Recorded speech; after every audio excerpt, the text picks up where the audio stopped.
I'm Rob Bredow. I'm here at the View Conference, and I work at Industrial Light and Magic. I actually head up the place now. So let's talk a little bit about the View Conference. You're a repeat speaker here. What are your thoughts about this conference and the role it plays out there in the ecosystem? I really am fortunate to have gotten to come to the View Conference now for several years.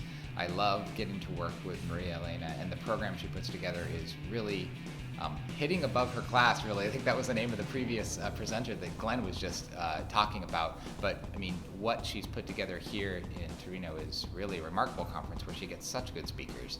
And I really love the way she hosts the speakers. I love the community that she brings in, and sort of the collegial nature of the conference is really just a great place to get to be.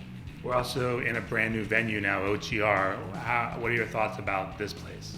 It's fantastic. It's such an upgrade, and what the space brings, the opportunity for more people to be able to attend, and the logistics are fantastic here. So yeah, it's really a remarkable place.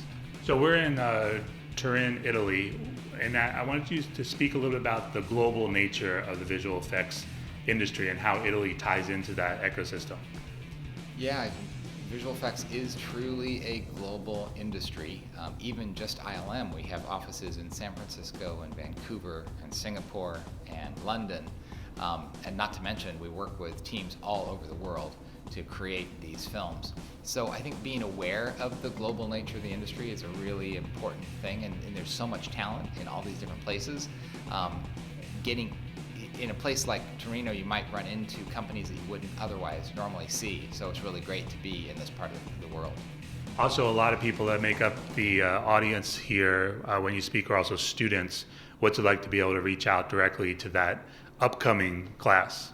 Yeah, I love the enthusiasm from the students and their excitement around.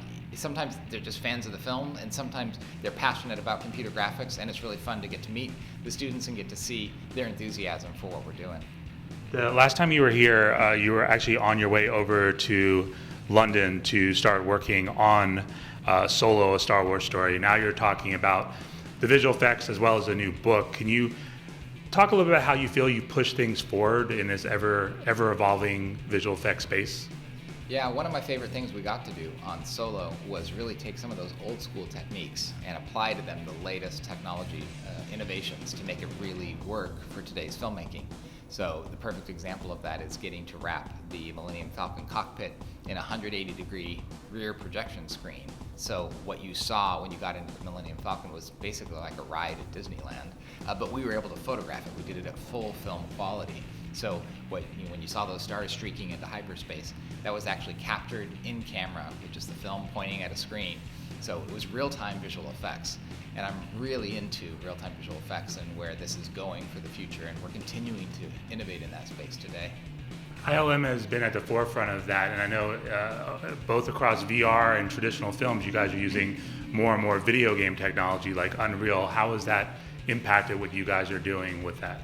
Yeah, I think the real-time tools that we're leveraging both during post-production and in pre-production and for our VR experiences, those tools are becoming a bigger and bigger part of the filmmaking process.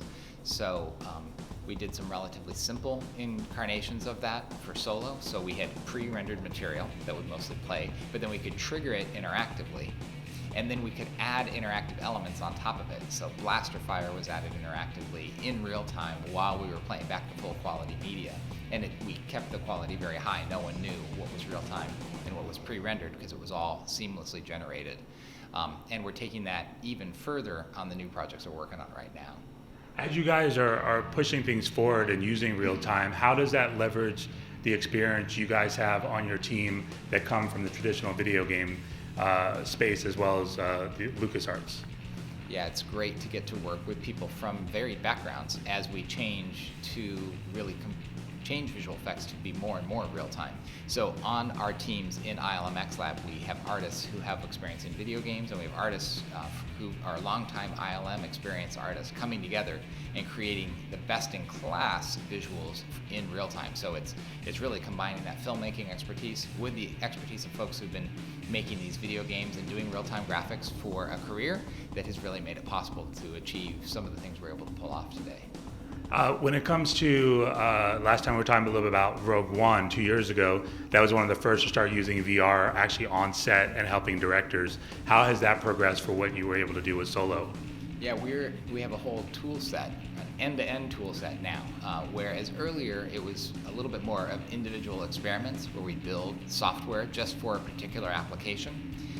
Now we have a tool called Stagecraft that goes from the very beginning in pre-production when you might want to preview a set in VR, all the way through, including on-set real-time graphics, motion capture, performance capture, all that is encapsulated in this Stagecraft tool set, and it lets us go end-to-end in real time in visual effects. So it's a really powerful tool set and a creative suite of tools for filmmakers who want to explore this area.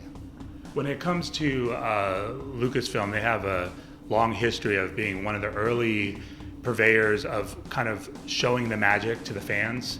As you guys are getting more and more involved with VR and using it on set, is there a future as people are at home having VR sets to be able to start seeing the way you guys make it in VR? Yeah, I wonder.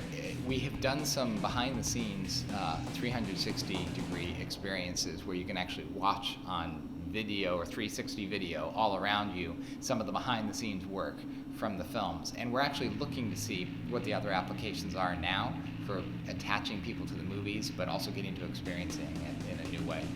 How does what you guys are doing, for example, with The Void, you guys worked on Star Wars Secrets of the Empire, you have the new Darth Vader, how does that help or complement what's being done for the actual films?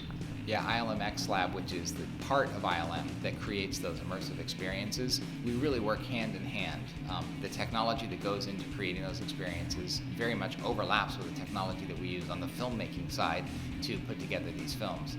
And some of the same artists and engineers and real-time experts work on these projects kind of interchangeably and go back and forth between these projects. So we're really fortunate to have a wide base of talent who are really passionate about these various kinds of ways that we can utilize real-time in our production processes and to make completely new experiences. You guys have also, over the years, been involved with actual video game experiences as well, like Battlefront 2 most recently, as well as the VR X-Wing game. Can you talk a little about how what's going on in the video game space influences what you guys do across other mediums? Specifically, Oculus recently came out and said they were discontinuing movies because most of their fans and gamers, players, are playing video games. So I want to also touch upon the interactive nature of VR. Yeah, so our interactions with Electronic Arts are done primarily at a story level to make sure that the Star Wars stories and the Lucasfilm approach is consistent across everything that we're doing, whether that's a game with Electronic Arts or whether that's an immersive experience that's coming out of ILM X Lab.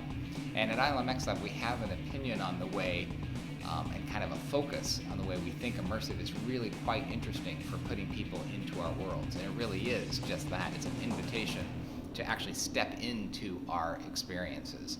And that's really our focus. In ILM X Lab, it's more focused on that than it is about playing a game necessarily. It's really about being in a world and getting to be immersed in that world and experience the characters in a way that you may not have been able to experience before.